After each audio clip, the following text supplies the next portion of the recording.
Final Fantasy X is a lot of people's favorite Final Fantasy, and I get it. There's a magical girl with a big bird, a manipulative and dishonest government that gets its comeuppance, and a third compelling attribute. But it's not all good, because deep within this masterpiece is a devastating flaw. A character, to be specific, who could have been one of the game's narrative triumphs, but instead lies forgotten, neglected, and ignored by this game's writers. But not at first. Early in the game, Kimahri receives an incredible introduction. The big blue boy careens out of the sky and into combat with Tidus. You don't know who he is or why he's there, but you do know he's ready to kill you. And you can, in fact, game over in this battle, which I have done. But once the battle is complete, Kimahri is revealed to be one of Yuna's guardians, warriors who will protect her as she journeys throughout the world to prepare to defeat the giant danger blob Sin. His battle was simply a test. He wanted to see if Tidus was fit to be Yuna's guardian as well. But hey, he's not the only character in this game to be irrationally protective of Jesus Girl, so we'll let it slide. But it's here that Kimahri's first issue is revealed. He does not say anything. His entire reason for being in the game is explained by the other characters. What's with that guy?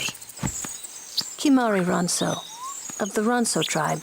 He's learned the Fiend's way of fighting. Now, I'm not stupid. This in and of itself is part of the character. The other characters speak their feelings openly, and Kimahri is one of those mysterious and reticent loners who keeps things locked up until there's an opportune moment. And normally, I wouldn't have a problem with this. In fact, when I first played the game, I didn't. I just took him at face value as a quiet dude and I moved on. But we'll come back to this point. After the initial scrimmage, Kimahri becomes available to use in battle. And unfortunately, Kimahri immediately falls behind once this happens. And there are a few reasons for this. First, Final Fantasy X uses the sphere grid to level up characters. This system allows for limitless customization in the endgame, but at the outset, the party is pretty limited in terms of their abilities. In the North American version, at least. The international version has a different sphere grid that you can actually unlock in the remaster from the outset. But I initially played the NA version, so I'm talking about that. Each character is locked into a specific path on their sphere grid, and it feels like they always have somewhere to go. Not like to a seance or something, I mean just a path through the sphere grid. Tidus, for example, has a path that is reasonably balanced with strength, agility, and accuracy, along with a smattering of buffs and debuffs like haste and slow. Lulu's path focuses on evasion, magic, and magic defense, given that her path also has all of the black magic spells. And Kimahri's path is not a path. Let me explain. The reason characters even have paths is that deviations from their standard growth trajectory are blocked. Locked, you might even say, by lock nodes. These range in level from 1 to 4, and they can only be unlocked with key spheres.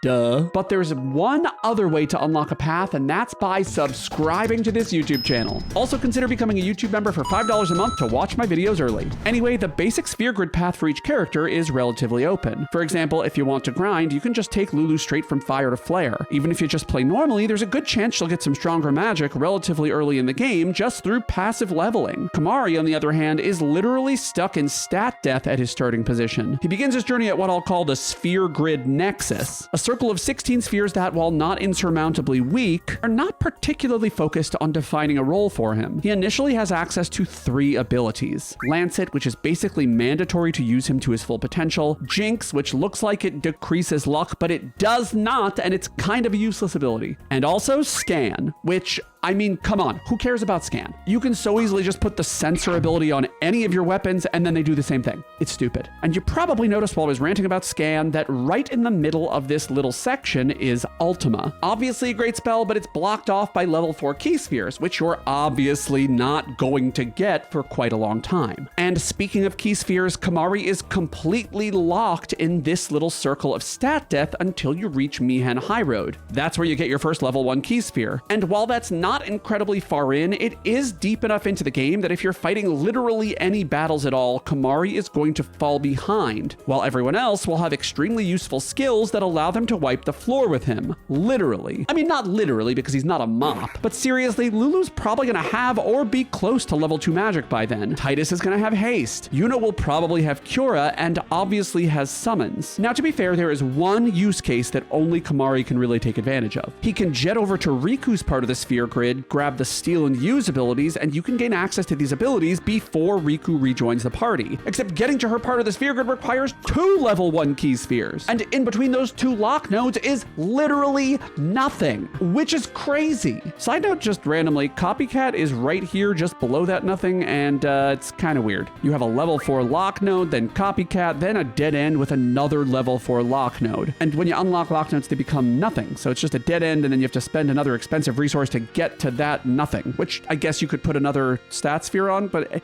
whatever. Okay, back to Kimahri. So, okay, you either wait to go down Riku's path or you go down someone else's path. So what happens if you go down Yuna's path? Well, she's got a ton of magic and a reasonable amount of agility as well, and her healing magic is bomb. But Kimahri's base magic stat means he's not gonna do much. As for Lulu's path, she's gonna have strong attack magic, and Kimahri is once again gonna have not much. Same for literally every other path he could follow, he just falls behind. And even worse, in order to get sphere levels for Kimahri, you have to switch him in and use him for something. But as he gets more and more useless, there is less and less he can do. And even worse, if you switch him in and he happens to die, which is much more likely to happen because he can't escape the goddamn circle of death, he won't get any experience. And then if you do revive him, his agility will be lower than everyone else's and he won't be able to take any actions and he'll just be dead weight. Use case pretty weak so far, right? And then we get to blue magic, because as I mentioned, he starts with Lancet. This allows him to gather blue magic abilities from enemies, which would be great, except blue magic is his overdrive. You'd think that they would have learned this from Final Fantasy VIII, and I thought they did, because in Final Fantasy IX, Quina has blue magic and it's not her overdrive, so you can just use it whenever she wants. They, them.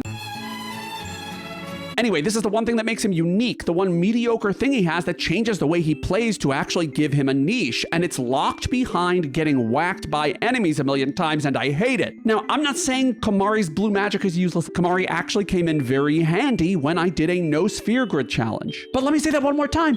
It's a no sphere grid challenge, so no one is getting stats anyway, and the best thing that he was able to do was blow himself up with the self-destruct skill. That being said, I love blue magic overall. This is not a condemnation of blue magic as a class. There are amazing blue mages in Final Fantasy, and I made a video all about blue mages in Final Fantasy, and I will link it in the description too. Bam! Back to his story progression. As I mentioned, Kimahri is a silent soldier. He doesn't really say much unless prompted, which means when he does talk, he'd better say something interesting. And the problem is he doesn't. He largely just says nothing. Even when confronted by other blue boys, he just punches them in the face instead of saying anything. And even worse, there's another character, a far more fleshed out character, a character who isn't stuck in a circle of stat death, who has a more interesting backstory and a third redeeming quality, who is also a silent soldier, but he is a You guys, it's not the right music. Okay, let me try that again. Who is also a silent soldier, but he is a silent soldier who has an intimate connection to Spira's past. And this character actually has dialogue worth listening to, because Auron fills the same role Kimahri does in terms of his demeanor. What is it today? Everyone's picking on me. Oh, you too, Sir Auron? Once Lady Yuna fixes her hair, we leave.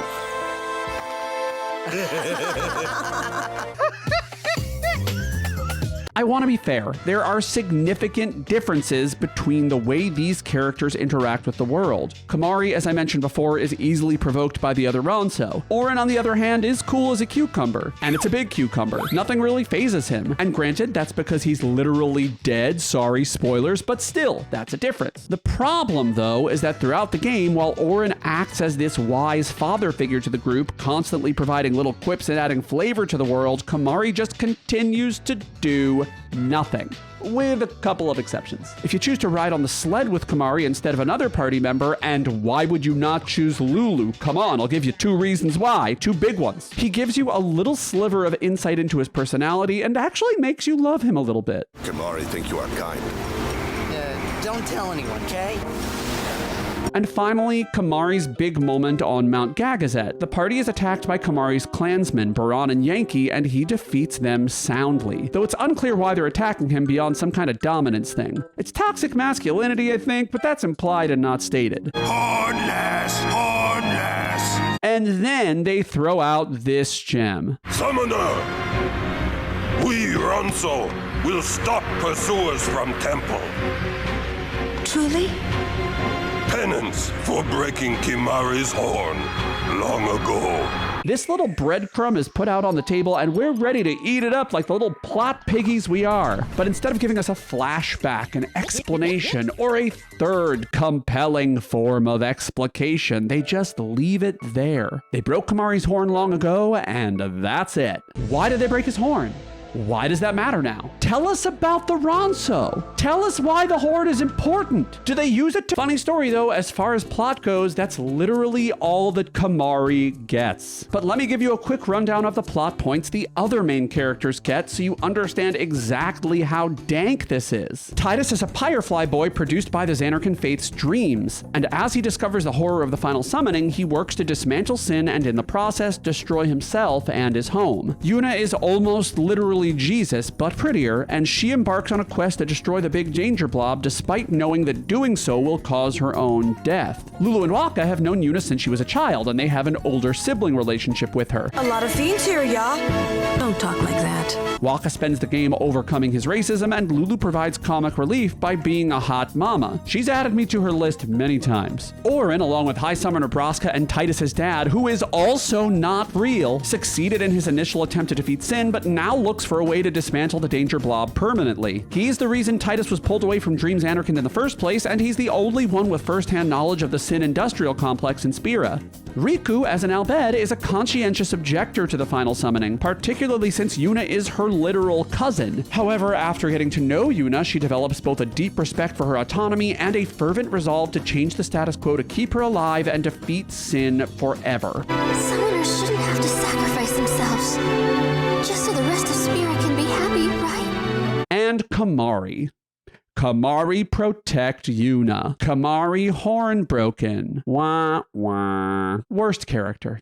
Let me know if you disagree in the comments. And watch more of my Final Fantasy videos right here. Maybe on this side? I don't know. What side are we doing it? Editor, help! A character who isn't He isn't stuck. You. Bah, bah, bah, bah.